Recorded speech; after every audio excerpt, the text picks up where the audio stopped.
Good evening, everyone online, and good evening, everyone here in the room. Those of us joining via Zoom, if you attend to the room camera here on the grid view, you'll be able to see the crowd assembled here tonight in the Royal Overseas League in the glamorous West End of London. The folks here have been enjoying their coffee and catching up with each other, which is why I've been keeping my microphone on mute. It's been quite loud here in the Evelyn Wrench room. And tonight I am very pleased to welcome our speaker, a current council member, Richard Howell. Richard is a long-term Kipling fan. He's also a resident of Kipling's County, Sussex, and he is the chairman of the West Sussex Archives. He has a great interest in the estates and country houses of southern England, in particular his own neighbourhood of West Sussex. He recently convened a conference, in fact, on country houses of West Sussex, which was attended by Mike Kipling and some other people present here. And over a course of 2 years, he completed a master's in country house studies, which is a unique course offered by the University of Buckingham here in the UK. And he wrote his dissertation, which I was privileged to be the external examiner, on the Bateman's estate and how Carrie and Rudyard Kipling formed it over a course of decades. That is the topic on which he's going to address us tonight. Just before we hear from Richard, I just want to highlight our meeting, which is going to take place in April. So, as you might have seen in the newsletter, April's event will be taking place entirely online, and that's because it's going to be themed around the objects which you have yourselves in your homes and can show to us. We're appealing to members to show off their Kipling rare editions, memorabilia, ephemera, manuscripts even, and other treasures. And our librarian, John Walker, will be live streaming from the Society's own library at Haileybury College and showing off some of what we have. But the important thing to remember is that if you want to take part in this, please email me in the weeks beforehand so that I can put together a rota and get organized before we start. So please don't come in with something on the day. I need to know beforehand what we have lined up. And so without any further ado, I'm going to hand over to Richard to tell us about One Spot Beloved Over All. Well, good evening, everyone. Good to see you all. Thanks for coming along. First of all, I'll explain why did I choose Bateman's and the Kiplings as my subject when I was doing country house studies. Well, what I originally planned to do was one thing that has always slightly niggled me whenever I've been to Bateman's is there is nothing about the history of the house before the Kiplings arrived. So I thought, I know what I'll do for my dissertation. I'll write about the early history of Bateman's before the Kiplings arrived. But I was then told, when I put this to the powers that be, my supervisor, that this was my plan. He said, you've only got 30,000 words. He said, it's going to have to be a much shorter time span. So I thought, oh God, only 30,000 words.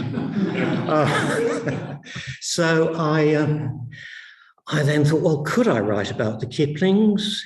Haven't the Kiplings been done to death? Could I find anything new about the Kiplings? But by this time, I'd already discovered that after they bought Bateman's, they'd increased the size of the estate over 12 or 13 separate transactions. And I thought, well, that's an odd thing to do. Why do you do that? So that was one of the things that I set out to try and find out. Why did the Kiplings buy the house and some land and then start building it up over a period of 25 years or so? So when I mentioned this to people, well, this is what I was going to find out. Invariably, the word that came back to me was privacy. Oh, they wanted to protect their privacy. And it's a word that crops up time and time again when you're talking about the Kiplings. Oh, they did this. Oh, protect their privacy. But anyway, I'll let you decide on that. But I thought before we move on to that, let's understand why the Kiplings bought a house like Bateman's in the first place. And again, you know, it's always, oh, they had to get away from Rottingdean because the crowds were coming, peering over the garden wall. Oh, of course, poor Josephine had died and they wanted to, you know, her memory sort of lingered on at Rottingdean. They wanted to get away from that. What is often overlooked is that the Kiplings have been looking for a house, you know, all the time. As soon as they arrived in Rottingdean, well, they first came back from America and stayed at Torquay for a few months and then moved to Rottingdean. All that time, they were looking for a house to buy. And I think, but as I say, what they were looking for was a place in the country, an old, what we now call manor house, because this was extremely popular at this time. And let's have a look at how England had changed during the 19th century. Let's go back to the beginning of the 19th century, early 1800s, when there was only one city of over 100,000 people, and only, I think, 15 houses, 15 towns of more than 20,000 inhabitants. By the end of the century, there was 25 cities of over 100,000 people and 185 towns of over 20,000 people. The population had grown from 10 million in the early 1800s. By 1900, it was over 40 million. And Britain had become the first industrialized country in the world. And the census of 1851 was the first census to show there were more people living in towns and cities than had been living in the countryside. In 1851, it had just tipped, the balance had just tipped. And by 1900 or 1901, I think there was only about 12% of the population were living in the countryside and everybody else was living in towns and cities. And to put that into context, it was only, I think, in 2006 when the rest of the world caught up, and there are now more people around the world living in towns and cities than living in the countryside. But Britain was the first, and because that was through the Industrial Revolution. And by the 1870s, there were people who were yearning for an England past, the old ways. And because if you were fairly wealthy and had your own income, you didn't need to be near the place where you worked, you wouldn't want to live in an English city.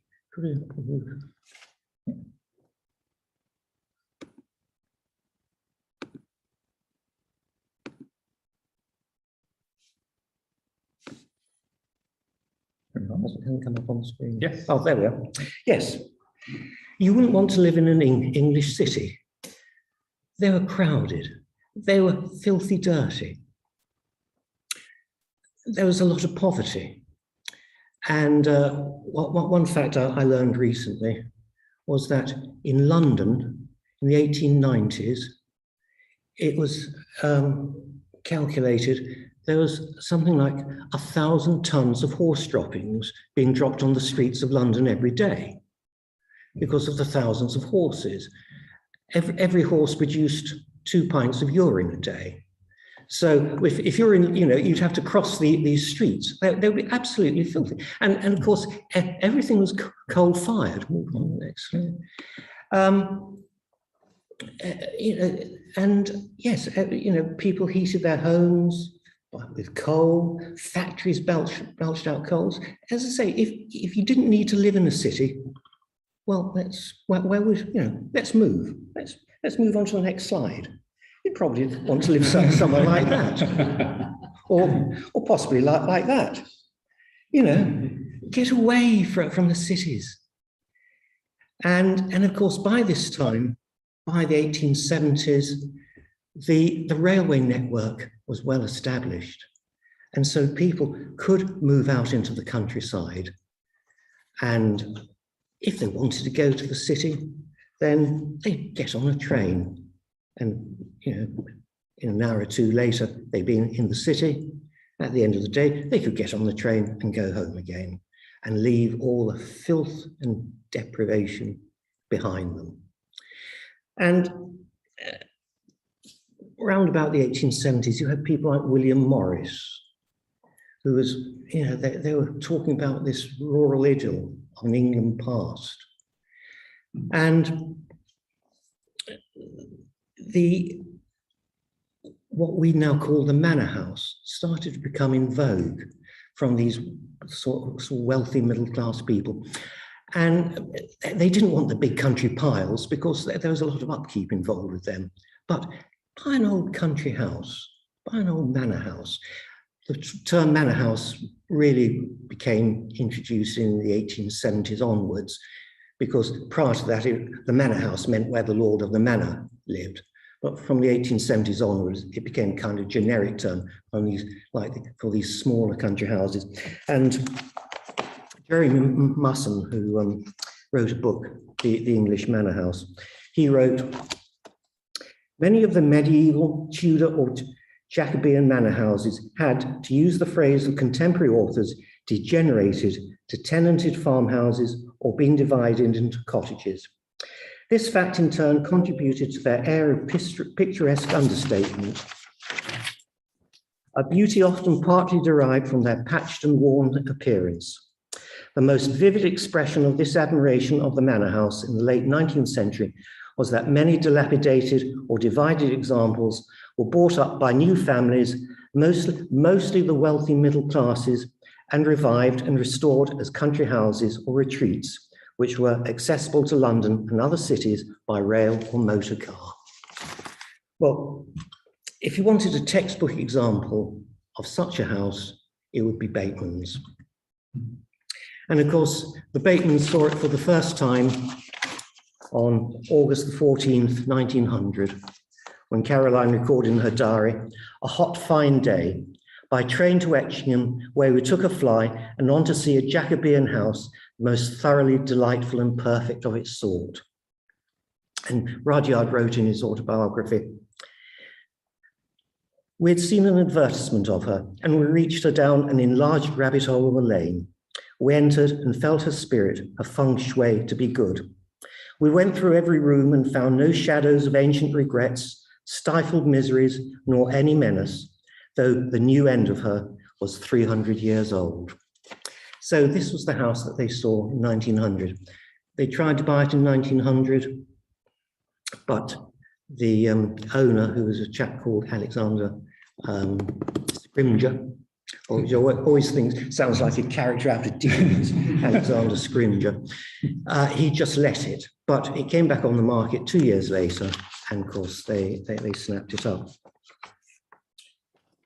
But Bateman's history prior to that was very akin to what Jeremy Musson describes. It had fallen on hard times. It had been owned by a family called the Pattendons in the early 1800s.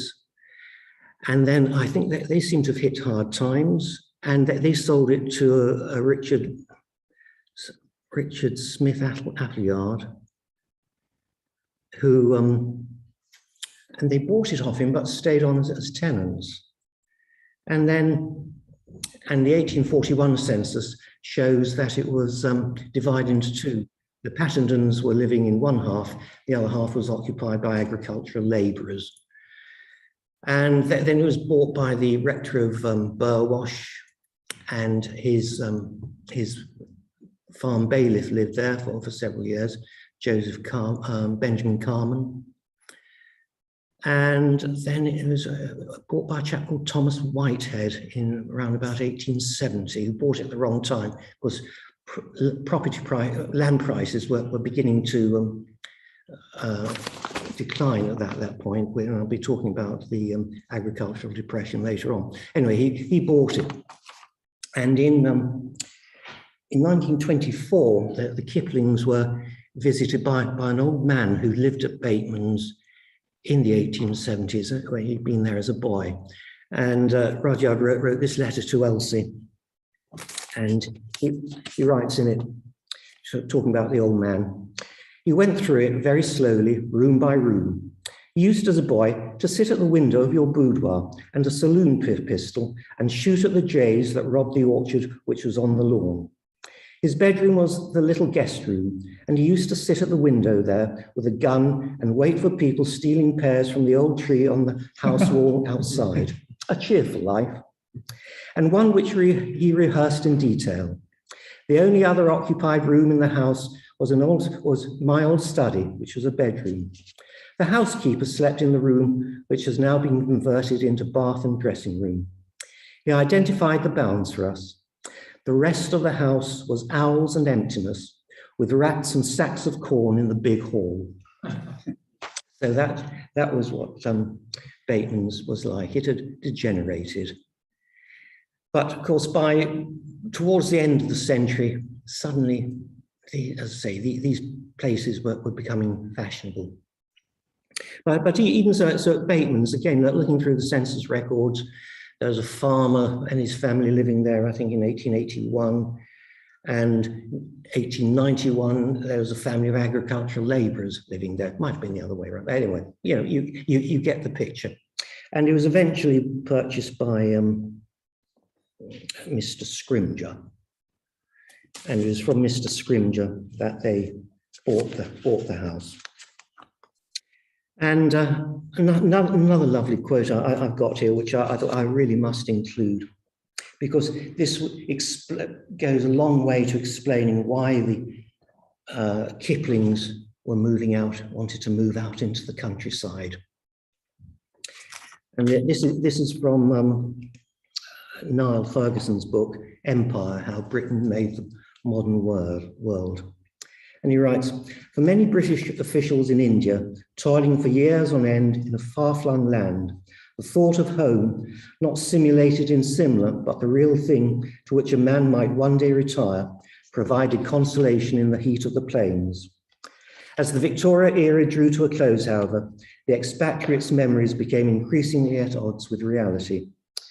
Theirs was a vision of an unchanging rural England, of squires and parsons, thatched cottages and forelock-tugging villages.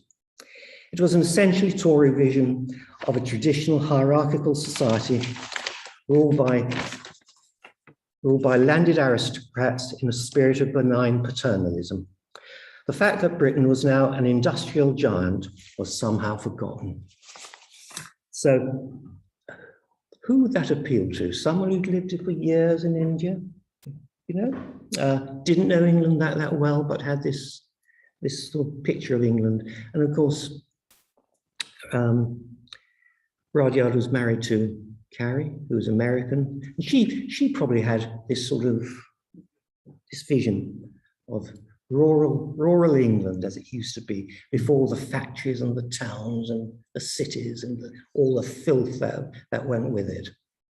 So little wonder that they chose to move out into the countryside, and they just fell in love with Bateman's from the first sighting.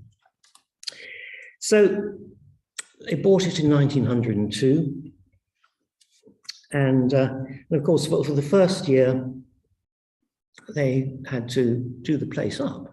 You know, I mean, it was empty. They bought a shell. The only things included in the sale were the Sussex firebacks and grates, some cupboards, and I think that the seats in the porch were mentioned in the inventory, and that was it. So they had to start from scratch and build it up. And at the time, Rudyard wrote to Charles Eliot Norton, then we discovered England, which we hadn't done before. Rottingdean isn't England, it's the Downs, and went to live in it. England is a wonderful land. It's the most marvellous of all foreign countries that I've ever been in.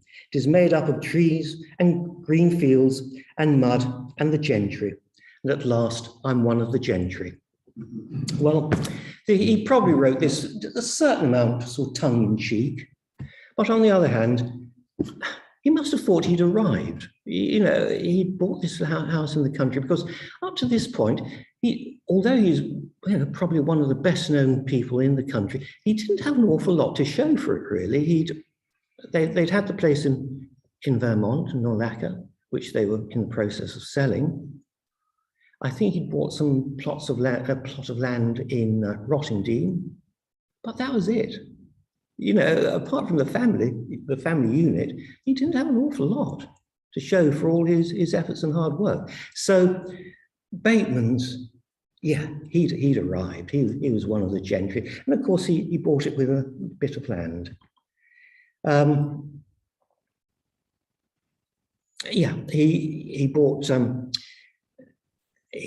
Originally, it came with just 8 acres, but he negotiated a further 25 acres with Mr. Scringer, which included Park Mill. And if we move on to the next, that's what he originally bought.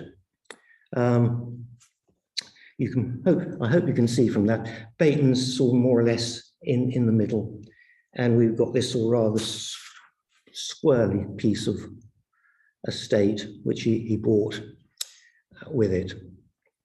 And I think at that time he had no intention of buying any more. You know, he'd arrived, he'd got his country house, he'd got 30 odd acres of ground. He was a happy man. So this is the estate in 1902. So that's what he had at that time in 1902. But then all that changed. And I think this was due to Rider Haggard. We'll move on to the next. Rider Haggard. Now, he'd met Rider Haggard soon after he returned from India, and they seemed to form an instant friendship. And I sort of get the impression he rather looked upon Haggard as a bit of an older brother. Haggard was already an established author, and they had the same sort of imperial vision. They got on very well indeed. In 1891, Haggard's son, his only child, had died, and he sort of went into semi-retirement, and he sought consolation in his own estate. He owned a house in Norfolk called Ditchingham, and he sort of started to build up the estate.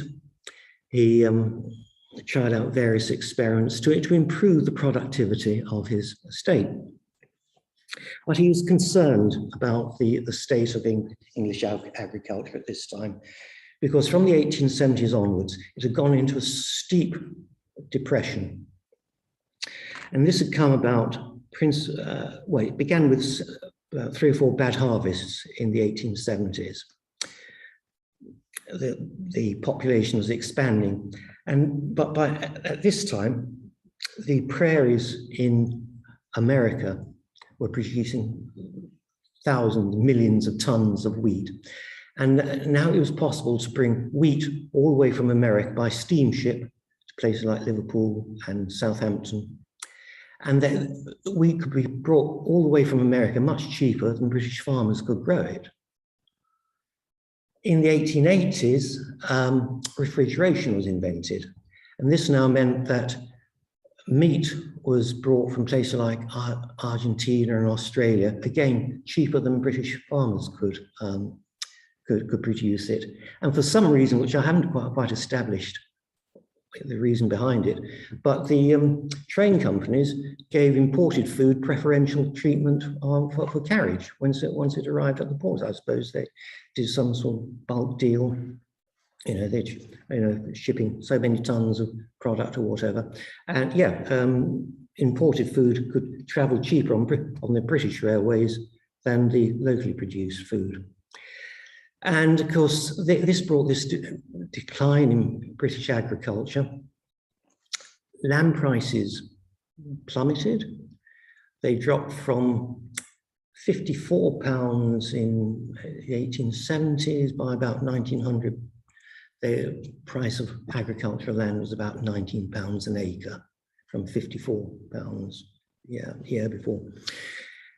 And as I say, Rider Haggard was extremely concerned about this, and he set out and he travelled around the country for 2 years, between 1900 and 1902, calling on all the different counties, talking to farmers and people involved in agriculture to try and get a true picture, what was happening to British agriculture. And he produced his book. It had the catchy title of Rural England, being an account of agriculture and social researches carried out in the years 1901, 1902. It was produced in 2 volumes. And this came out just about the time the Kiplings had moved to Bateman's. And in December 1902, Rudyard wrote to him and said, "For the last week or more, the wife and I have been reading Rural England with deep joy. I don't mean on account of the state of things revealed and admiration. I take my hat off to you deeply and profoundly, because it's a magnum opus and altogether fascinating and warning and chock full of instruction."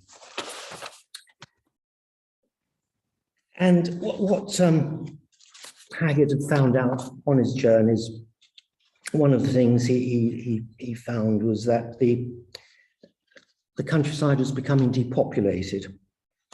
He found a countryside of old people and young children. And he says in the book, this is the children, the latter to be reared up as at the expense of the agricultural community for the service of the towns and cities. As they mature into fullness of manhood or womanhood, they leave the home and are seen no more. He then went on to note, some parts of England are becoming almost as lonesome as the veldt of Africa. But I think what really resonated with the Kiplings was this. I am convinced that the risk of starvation which might strike our country in the event of a European war is no mere spectre of the alarmist. It should be remembered that fleets of battleships, even if they could keep the great seas open as is cheerfully supposed, can never control the operations of the foreign and indeed home speculators in foodstuffs. Within a fortnight of the declaration of such a war, which we must expect some day, corn would, I believe, stand at nearly 100 shillings a quarter. Well, corn at that time was 25 shillings a quarter. So he could see this fourfold increase. People wouldn't be able to afford to buy bread. They couldn't afford it unless we did something about our own agriculture at home and improved it. And he then went on to say, if we could think that the War Office was ready to meet such an emergency, supply food, allay panic, etc., perhaps there would not be such cause for alarm. But what intelligent person who has studied the action of that department during our recent troubles, in the matter of supply of horses, for instance, can conscientiously expect anything of the sort? So, yeah, he didn't have a lot of faith. If we went to war in Europe, and remember that this is the early 1900s, and they were very worried. People like Haggard and Kipling and others were worried about the rise of Germany, because it'd just been through the Boer War. The Boers, and the Boers had been armed by German weapons. Apparently, German officers manned the field guns. And in 1897, the Kaiser had said that it was Germany's intention to build a fleet as to match that of Britain's. So there's this fear of Germany, even in the early 1900s. And I think it was this which caused the Kiplings to think, well, we've only got 33 acres. If there is a war, what are we going to do with it? What will we do? What will we do? So that, I think, set them on the course of thinking, well, let's enlarge the estate. The other alternative, of course, would be to find an estate somewhere else with 200 or 300 acres. But they wouldn't want to do that. They'd just bought Bateman's and they loved the house. They loved the village. And they were very involved with the village. Again, much more than people. have hitherto realised. And so the only alternative was then to start buying up the neighbouring land. And the first opportunity came the following year, 1903. Remember, the first year they were busy doing up the house. And they had this lawsuit about, well, it was a rating appeal. The local union wanted to double their rates and they appealed against. Yeah, so they were very busy for the first 12 months, furnishing the house as well. That was the other thing. They didn't have any furniture. So they, but quite by chance, and it was advertised in the local paper, the neighbouring farm, Rye Green Farm, came up for sale. So, and that was Rye Green Farm, which, as you can see, Caroline purchased it. It was bought in her name. They just sold Nolaka. I think they got about, and didn't get very much for it, I don't think, but she'd come into a bit of money. She bought it with her own money. There were 53 acres, purchase price £650, plus £273, 2 shillings for timber. Well, that works out at £13 an acre. They bought for 53 acres. And that was in Burwash, that was about the going rate. There was nothing exceptional, you know, but they took the chance and they bought it. So if we move on to the next, yeah, that's picture. That's the sort of general. I took that a couple of weeks ago when I visited Bateman's. That's the sort of general area of Rye Green Farm. It was very muddy. I didn't sort of tread over the fields or anything, but yeah, that's the sort of general direction of Rye Green Farm. And next, so that's how the estate looked in 1903. At the end of 1903, it would suddenly they'd got something like 80 odd acres. It was quite a, you know, suddenly they got quite a substantial farm. And then after having bought it, they went off to South Africa. And they came back at the beginning of May. And I think during their time in South Africa, they might have thought, well, we can't always rely on neighbouring properties to come on the market. We were lucky with Rye Green, that did come on the market, but we can't guarantee that. So perhaps we'll approach people direct. So the next purchase they made was Little Bateman's, which is, as you come down the road from the Lewis Road down towards the house, it's on the right when you go down that enlarged rabbit hole of a lane. And it was purchased by Rudyard, as you can see there, 27th of September, 9 acres, £750 for it they paid, which works out at £83 an acre. That does admittedly include the farmhouse. But at the same time, we'll move on to the next, they bought the adjoining fields, Upper and Lower Oxfield, became purchased by Rudyard, 27th September 1904, 7 acres, £420, £60 an acre. Well, as I say, they paid £13 an acre. So something must have triggered in their mind, you know, they were all out and they weren't that worried, you know, about what they were paying. And then at the end of that year, they had a visit from their friend Ryder Haggard. And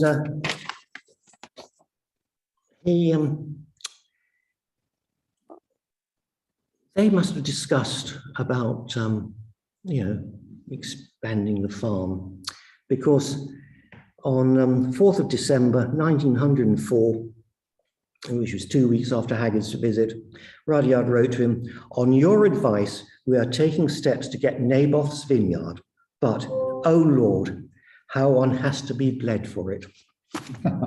Well, this reference to Naboth's vineyard is from, I think, the book of Ecclesiastes. And this is the story of Naboth, who refused to sell his vineyard to King Ahab. I think it was King Ahab. And so his wife Jezebel had Naboth killed so that her husband could buy the Naboth's vineyard in? I'm not sure offhand. I'll have to look it up. I've got it somewhere. But Naboth's vineyard as being in the book of Ecclesiastes. That can't be right, can Kings. Yes, Okay, okay. Jan tells us it's in Kings. It's in Kings. It's in the Bible. Anyway, it's a biblical tale. And but that's the broad story. They refer to it as Naboth's vineyard. Well, Naboth in this instance was well, come on to that in a, but let's have a look at the estate at the end of 1904. So so there you can see the bit of land that they bought in 1904, Little Bateman's and the adjoining fields. So it's a bit just disjointed at this stage, but they're in negotiation over Naboth's vineyard, as they refer to it. Well, Naboth in this instance was our friend Alexander Scrimger, who they bought the house from in the first place. And I think at the time that they bought it, Scrimger didn't actually know it was the Kiplings who were buying it. But of course, by this time, he would have known who was buying it. And interesting character, Scrimger. He was about the same age as Kipling. And in later life, he became secretary to the British Union of Fascists, which is an interesting fact. But anyway, as Rudyard said, oh Lord, one has to be bled for it, because their next purchase was Dudwell Farm, the neighbouring farm, which up till then Scrimger was still retained, and that's Dudwell Mill Farmhouse. And if we move on to, so they bought the farm, purchased by Rudyard, 21st of February 1905, 48 acres for £5,000 at £104 per acre. It did admittedly include the buildings, but even so, that was one hell of a lot of money. But they didn't, it didn't just end there, because on the same time, they bought some land to the north and west of Bateman's, again from Mr. Scrimger, 21st of February 1905, 24 acres, £2,126 at £88 an acre. And there was nothing else, it was just literally the fields. There's no buildings on it at all. And that's I mean, it's more or less where the car park is today. So that's the sort of part of the land that they bought at that time. But it didn't finish there. They move on to the next. They then bought a field west of Little Bateman's, again bought by Rudyard, 11th September 1905, 8 acres, £450, £56 an acre. And it still didn't finish. The next purchase was part of Ashlands, which was a former farm which is sort of broken up. And you find this, farms are constantly selling off bits of land, buying other bits of land, it's very hard to sort. But anyway, this had once been part of Ashlands farm. And again, you can see there, 4th of October 1905, 31 acres at £1,500 or £48 an acre. And that's just looking over that part of Ashlands, looking south over the Dudwell Valley. So this is what the estate looked like at the end of 1905. It's extended quite a bit, but they hadn't finished. At the beginning of the following year, 1906, they bought the site of an old brickworks, or land west of Bell Alley. Bell Alley is the road that runs down from the church to the bottom of the Dudwell Valley. Again, bought by Rudyard, 11th of January, 21 acres at £800, £39 an acre. That was almost a bargain. 39, compared with what they had been paying. The lady they were buying it from, Helen Edgerton, her name was, had quite a substantial mortgage of £3,000. So I think this went some way towards helping to pay off her mortgage. And that's that's the site today. You can just see the spire of Burwash Church in the distance. And that field in 1911 onwards, and you can read all about this in the next edition of the journal, was where Rudyard founded a rifle club, the Burwash Rifle Club, and they held it in that field there on the site of the former brickworks. And they then bought the following month reeds, again bought by Rudyard, 1st of Feb 1906, 14 acres, £1,115 at £79 an acre. And that's another view of, show the view of reeds today again, taken from the top looking south over the Dartmoor Valley. So by the end of 1906, the estate looked like this. As you can see, it had grown considerably. But round about this time, it was almost as if Rudyard had woken up and thought, oh my God, what have we been doing? We've been spending all this money. And what have we got to show? Yes, we've got a lot of land.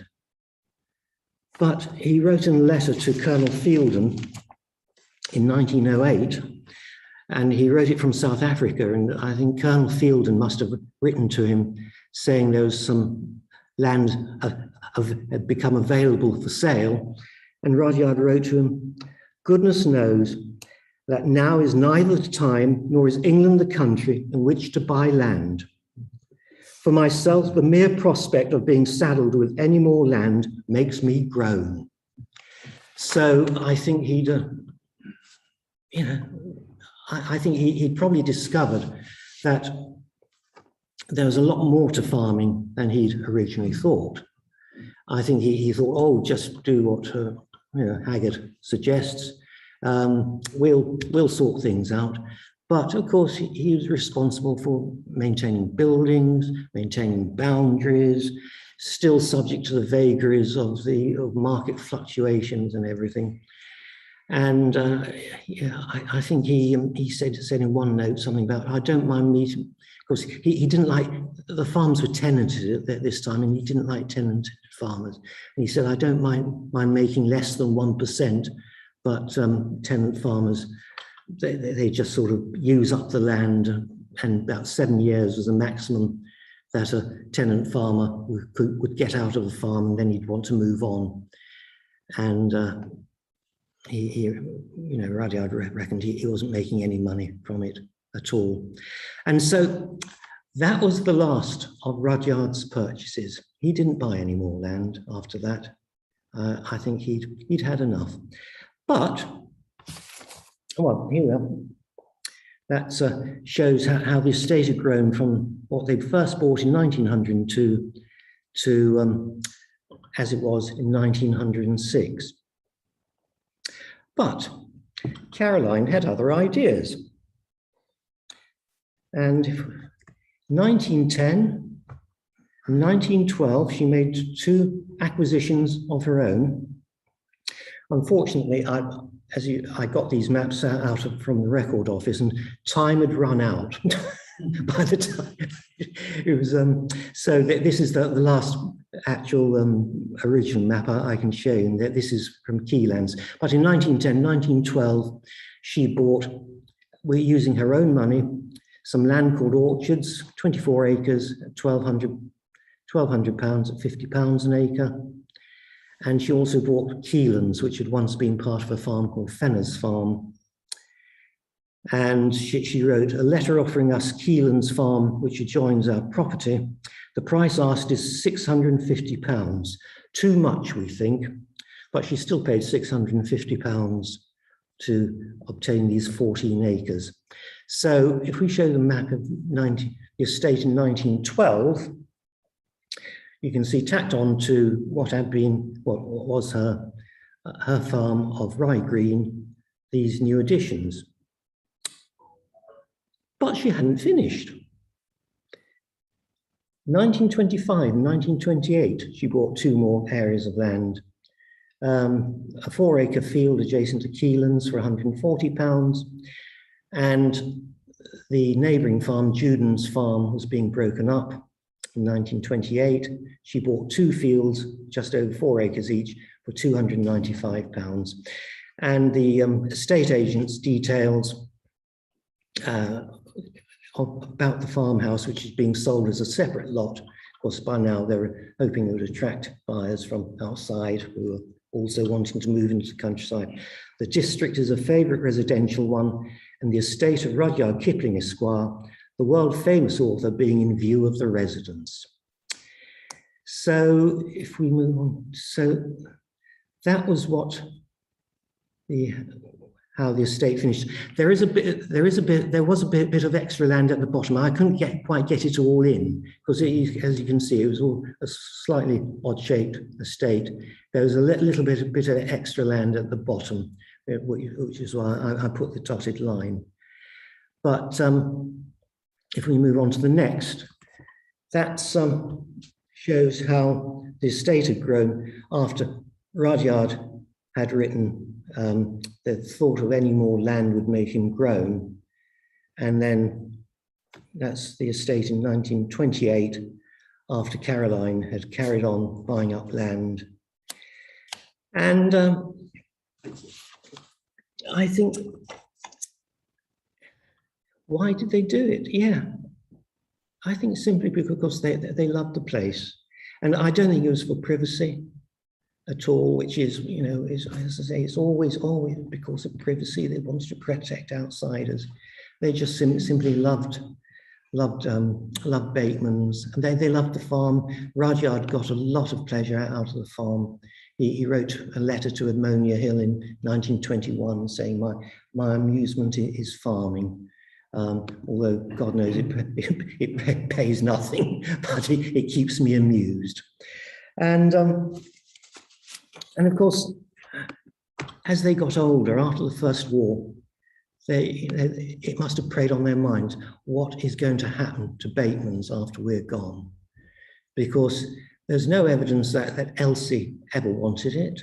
And of course, in 1938, she and her husband bought Wimpole Hall. And this is one of those extraordinary coincidences of history, which I came across, was that if anyone's ever been to Lanhydrock down in Cornwall, it was owned by a family called the Agar Robarts.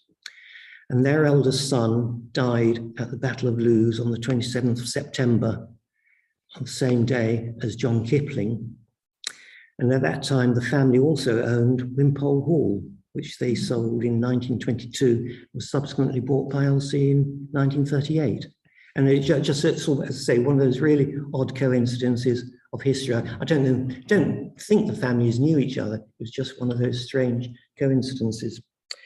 But as time went on, they got frailer.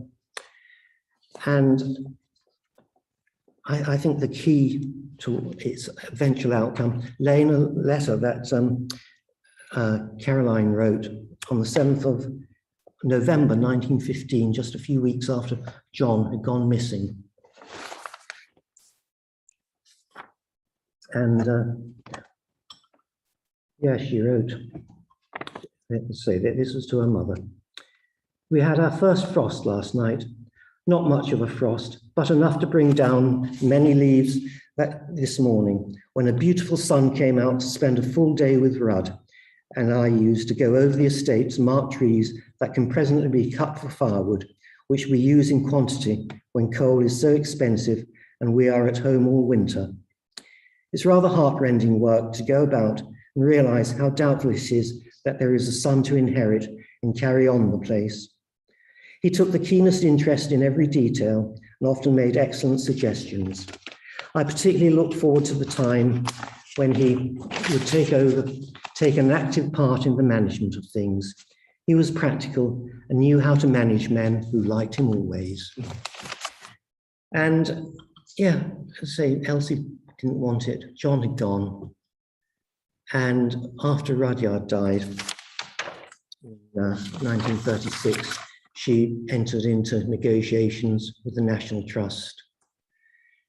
And I think there's still an element, she still didn't really want to let go. the trust insisted that if they took it on, they would have to have a tenant, and she wanted Elsie to be the tenant, but Elsie declined, so she went along with that. The other thing, in all the correspondence I came across, she was going to leave the trust £10,000 as an endowment. But when her will was published, she only left the trust £5,000. I've never fully understood how it had been £10,000. In the end, she left them £5,000 as the endowment. But having been through all this and studied it and spent a lot of time reading the letters and everything else involved with Bateman's, but one thing that came through loud and clear, just how crucial, how central Caroline was to the whole Bateman's estate. As I say, I mean, she was she did all the legal work and everything when a purchase was being made. She dealt with all the solicitors and everything. During the First War, she took direct control of the farms. And of course, she managed them often with the help of women. Towards the end of the war, from 1917, they used German prisoners of war, which Rudyard was very disapproving of. He thought they'd get out and rape all the women, he said in his letter. But Caroline kept it going. I mean, she ignored Rudyard on this, as he was dead against having German prisoners of war working at Bateman's. But she kept it going. They converted Dudwell Mill farmhouse into a sort of rest home for wounded officers and their families, free of charge. And as I say, she kept the whole thing going. And I personally think a lot more credit should be given to Caroline. She's written off as this awkward woman, the hated wife, with a dreadful title, I think. I don't think she fully. I think she is a remarkable woman, and that's my conclusion. Thank you very much. So.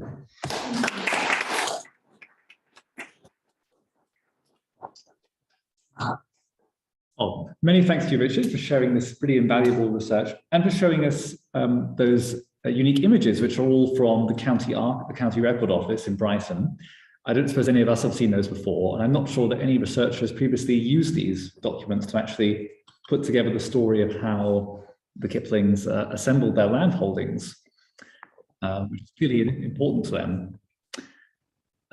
If I could actually take the first question, I'm very curious about improving the soil, because you've established that they spent well over the market price to obtain the land, but did they also put money into improving it?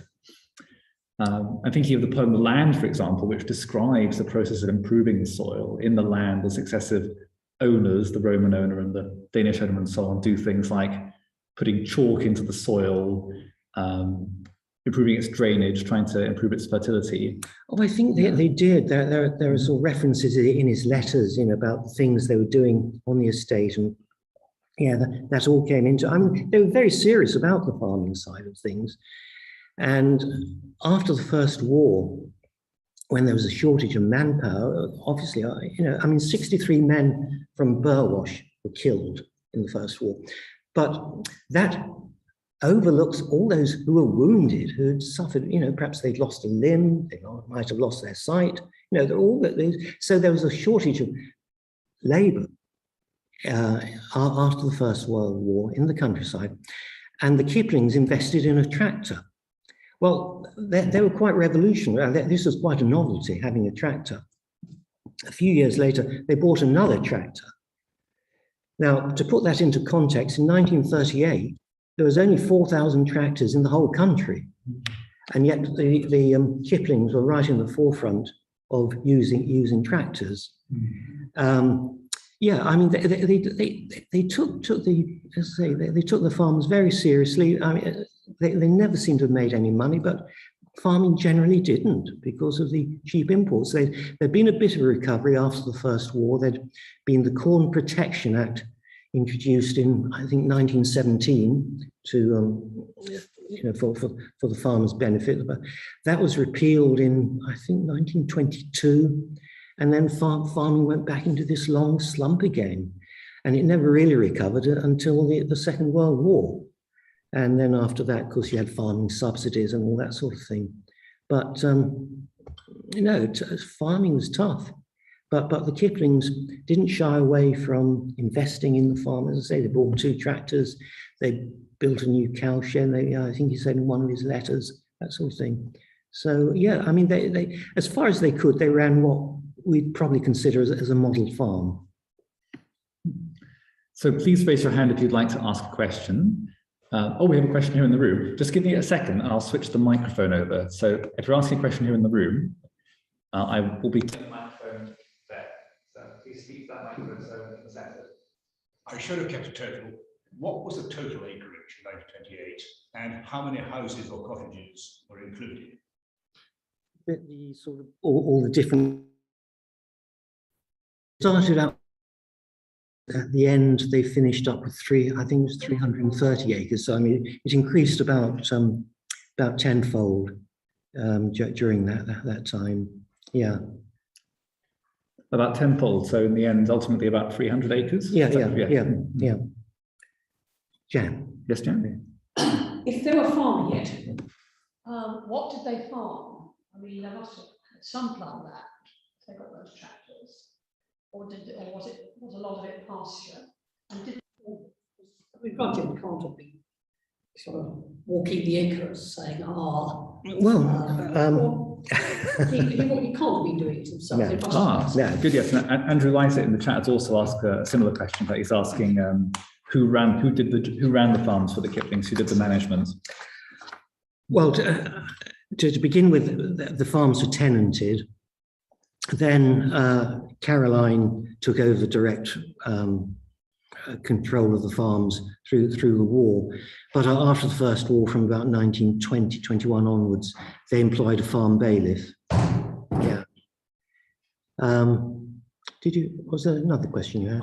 What sort of farm? What were they farming? Yeah. It was a mixed farm. They grew wheat. They bred cattle.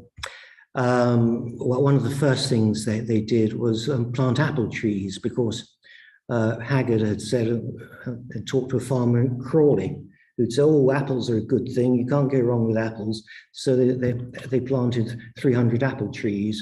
They did away with hops because they were considered too unreliable crop. Because that's what Haggard had said in rural England, that hops were unreliable, so they ploughed up all the hops. As I say, they had 300 apple trees. So yeah, it was a mixed farm. I mean, again, he was a member of the Sussex Cattle Society, and also, yeah. I mean, they exhibited the cattle at the local farmers shows, country shows. They exhibited, and sometimes they'd win prizes. And an older chap who'd worked on the farm apparently said that if ever any of the cows gave birth to a calf, then Rudyard would be called, and he'd come out even if it was the middle of the night, to see this new calf, and he'd give it its name, and it would be alliterative. It would like Bateman's baby or Bateman's bell or something like that, and Rudyard would be called out to give it its name. Yeah. Yes. Fred Lerner, you have your hand up? Yeah. I do. As you were describing their first encounters with Batemans and what they had to do with the place, I naturally was thinking of the story, An Habitation Enforced. And I'm wondering how closely you think that story tracks Kipling's experience with Batemans.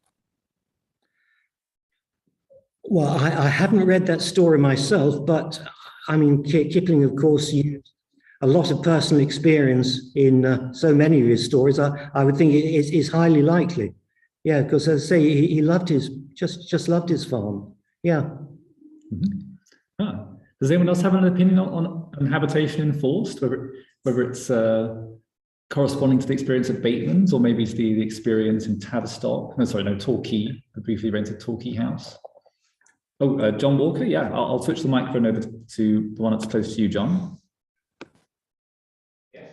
Yes, I have an anecdote which relates to an habitation enforced, and several people have heard it before, but it does give an insight into the reaction of local people to this expansion. Because Kipling wasn't just buying ground in Bateman, around Bateman, he was also buying properties in Ticehurst and Wadhurst and a variety of spots around. So he would have been commented on. I was lucky enough to have personal experience of the reaction of the locals when I was a tutor in the 1990s, and I went along to tutor an A-level student in a farmhouse just at the top of the valley, beyond Perch Hill. And I was welcomed very pleasantly by the family. They asked me what I was interested in. Of course, I thought they'd be amused to hear I was a Kiplingite. And in the corner of this huge old farmhouse kitchen, a voice said, "Bloody Kipling!" And it turned out that the old gentleman in the corner, who I hadn't noticed, remembered the Kipling family in very much his youth, I gather, buying up land quite madly, it seemed to them, and doing it as an income, what I think in some areas is called an off-come-dom, a stranger coming in and buying land. That is I think a characteristic anecdote, but it certainly it vindicates what I was imagining in my mind as Richard was speaking. I thought these prices, the word must have gone around that here was a man who would pay anything for the land. Yeah, absolutely. Yes, actually, if I could give you in a moment, David, only because someone has asked a question here on the chat actually. So William James has asked about the water supply, important question. Yeah, this all, of course, all this land is lying on the slopes of a valley on a river which is very prone to flooding, even more prone to flooding nowadays as the climate changes. So William James has asked whether this increasing acreage affected drainage and water supply. Did they have enough water? Was there excessive runoff? And how did this also relate to the hydropower experiment? That is, the Kiplings installing a turbine inside the old mill. That's a very good question. I wish I had an exact answer for you. I mean, they did actually have to buy. They came to an agreement again with Mr. Scrimger over a spring that was up the hill to increase the water supply for the house. As for the rest of the farms, I really don't know. I haven't come across any direct reference to the water supply. I mean, I've got all my information basically looking at Thomas Pinney's volumes of Kipling letters. Yeah, I mean, I got through, several pads of Post-it notes just going through all these letters. And if there was a reference to Bateman's, I'd stick in a Post-it note for further reference. I don't honestly remember seeing one regarding the water supply. As I say, it is on the deeds at the keep about this this deal they did with Scrimger for the use of the spring up the hill. But other than that, I don't know. For those of you who don't know, the keep is what they call the County Record Office in Brighton. Thank you for waiting, David. I'll turn the microphone over to your side. No. When Kipling made the original purchase in 1903, did that include the mill?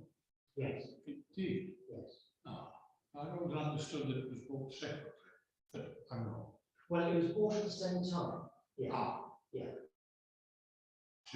it wasn't part of the original. It was part of the original, you know, when the Too long. property was first advertised for sale, So the question is if the mill was part of the original purchase, yeah. but it was bought at the same time because they bought the originally it was just going to be the house and 8 acres of, I guess, the garden.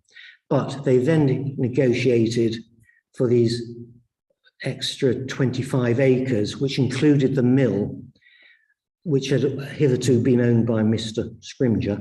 But they were both owned by Yeah.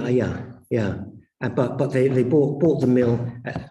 It's all on the same document as Bateman's. Yeah. Just as a sort of supplementary question, I mean, one sort of curse of Bateman's is constant flooding. Enough really to come into the house. Was this a problem when the Kipling? Yes.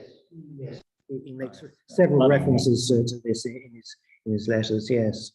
Yeah. Yeah, but was there any sign that the flooding was getting worse in their time, Richard? Or was that something that the Kiplings were conscious of at all? Were they counting the number of floods or the level to which it was rising? I don't think so. I think it was just a kind of occupational hazard, as it were. If it flooded, it flooded. If it didn't, it didn't. I don't think they sort of, recorded or was getting worse or anything. It was just, another bloody flood, It seems surprising then, having spent this enormous amount of money really on purchasing the land, but they didn't do anything to modify Dudwell and prevent the flooding. I don't know what they could have done, really. I mean, they'd already converted the mill to a turbine. Well, I don't know what they could have done, really. Yeah, the land described, isn't it, spiling the water course, is it? Hammering in wooden spikes on the But I think I'm right in saying, perhaps Gary will answer, are there not plans for the trust to improve the run of the Dudwell and mitigate flooding? Well, there's certainly always conversations with the environment agency. It's not necessarily the trust responsibility. No, but the point I'm making is then presumably it is possible. Anything is possible, but that doesn't necessarily mean, of course, the issues with the flooding is not necessarily the land of Bateman's. It might be the 10, 15, 20 miles to the east, right towards Rye, that causes problems. And I think a lot of the conversations, certainly in the recent era, have been about further mitigation further down the Dudwell, which will stop the backing up of water right through into the Manchester State. The reality is those Bateman's estate was still as it was in the 1920s when it reached its height and that is only a couple of miles to less than a couple of miles, mile and a half to the east, and I suspect to the east are considerably further down that river. So that's that was the present curator of Bateman's, Gary Enstone, playing his cards close to his chest on the question of whether the National Trust will attempt to reduce the flood risk of the River Dudwell. We have a question in the room here from John Bragg. Yes, I was struck that in My Son's Wife, there's a very vivid account of what flooding is like in such a house. I'm also struck both in My Son's Wife and in They, that tenant farmers don't come out very, very well. And it's very interesting to hear that they obviously dispensed with tenant farmers. I wasn't quite clear from what you said at what rate they did that, but they clearly took over the management quite early on. Yeah, well. 1915, she took over the direct control of the farms, and she said in a letter to her mother something about we feel we can invest more and get more out of the farm if we run it ourselves than if it was than a tenant farmer could afford, or words to that effect. Jan, if you wanted to come on the issue too. Yeah. What did they do with the farmhouses if they had got rid of their tenants? Presumably, you know, presumably the houses went on being inhabited. Which is fine. Yeah, They yes. just rent out the house. So a lot, where once the tenants are gone, presumably a lot of empty farmhouses then. Yeah, well, I suppose that there were still the agricultural workers. You know, there would have been the workers working on the farm. As I say, Dudwell, they used as a place for recuperation for officers during the First War. And Rye Green, there's a reference to the, well, I think they were Belgian refugees, and she says, "Oh, we've housed them in one of our farmhouses," although she didn't specify which one. But certainly, when she had women working on the farms, they were staying at Rye Green farmhouse. Keylands, they had that built, and that was used by a friend of theirs, Percival Landon. Used it for his own use. So that was Errol Rudge's old friend from South Africa. That's right. Yeah, yeah. They had it built. They had it built. Yes, yes. Yeah, I think they must. I mean, they must have. I think there was an old cottage on the site or something. They had the present house built. Yeah. Fiona's there now. Indeed. Yes. Yes. Yes, that's our membership secretary, Fiona Renshaw, now lives in that very house. Yeah. Mike, please, yes, yeah. Just going to say that the 1921 census recently became available. It may well be worth having a look at who was actually in those properties in 1921. Yeah, yes, good point.